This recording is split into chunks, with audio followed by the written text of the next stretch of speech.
Senator Waters. Thanks, Mr. President. My question's to the Minister representing the Prime Minister, Senator Brandis. It's been 5 months since the Prime Minister promised the world at the Paris Climate Conference that Australia would do our fair share to tackle dangerous global warming. And since then, we've seen the worst ever coral bleaching on the Great Barrier Reef. We've seen fires burning in parts of Tasmania's ancient forests that haven't burned for centuries, and we've seen pollution continue to rise. When will you admit that Mr Tony Abbott's pollution targets are ridiculously weak?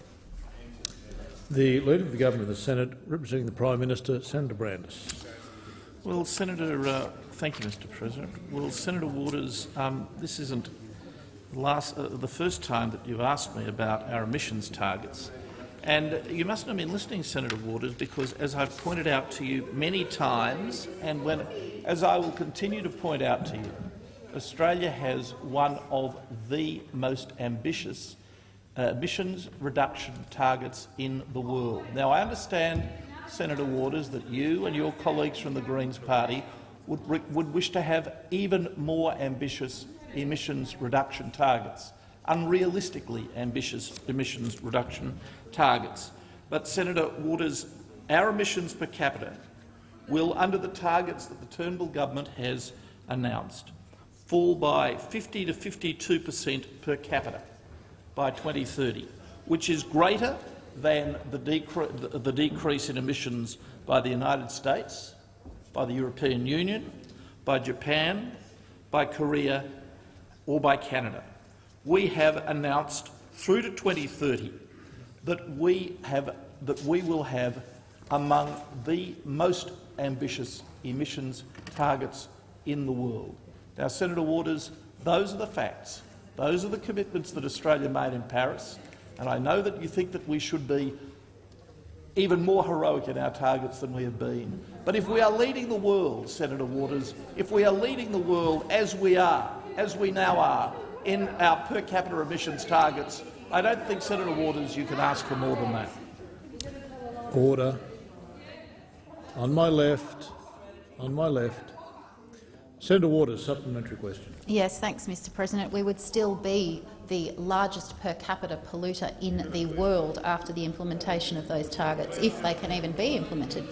But, Mr. President, the Paris Agreement will be signed this week, and yet instead of strong action, your government has approved the Adani coal mine. It's overseen 100 climate science jobs axed from CSIRO, and it's cut $1.3 billion from the Renewable Energy Agency. Do you understand that it is your policies that are cooking the Great Barrier Reef? Attorney General. Well, what I know, Senator Waters, because, like you, not being a scientist, what I know is that there is a debate in the scientific community about the cause of coral bleaching. I know that. Senator Waters, it is possible, Senator Waters, to do both. It is possible to cut emissions while at the same time developing our coal industry, and we are doing both.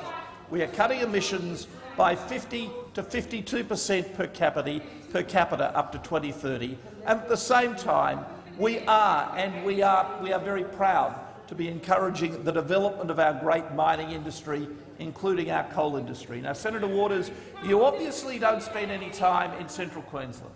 I do, Senator Waters, and if you spent any time in Central Queensland, you would know how offensive to those people your suggestion that what is their great economic prospect on the horizon should be closed down. Thank you, Attorney General. The time for answering sound. the question has expired. Senator Waters, a final supplementary question. Yes, thanks, Mr. President. Australians could be forgiven for thinking that the reason there hasn't been strong action to cut pollution and build clean energy is the $3.7 million in donations from fossil fuel companies since 2013 made to the Coalition and Labor. Will you support the Greens legislation to ban fossil fuel donations, and will you rule out accepting money from big polluters this election? Attorney General. Thanks, Mr. President. Senator Waters, people watching this broadcast and hearing you ask that question would be very surprised to learn that you represent the political party that accepted the largest single corporate donation in Australian political history. $1.6 million in one donation from a corporation. What if? So, Senator Waters, please. Pause the clock. Order. Point of order, Senator Waters. A point of order, President. The senator is misleading the chamber. The donation was from an individual, not a corporation. Our party does not accept corporate donations. That's not a point of order. On my right. On my right. Order on my right. And my left.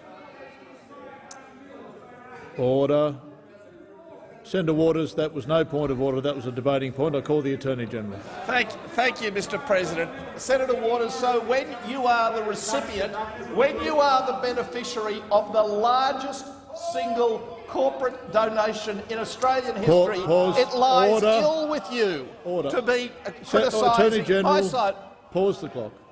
Senator Waters, a point of order. Yes, I asked the minister to withdraw the misleading statement he has twice now put to the chamber. There is it was not a corporate no donation. Point of order. It is a misleading statement. He should withdraw it. There's no point of order, Senator Waters, and there are ways to rectify that outside of question time. On my right. On my right. Attorney-General.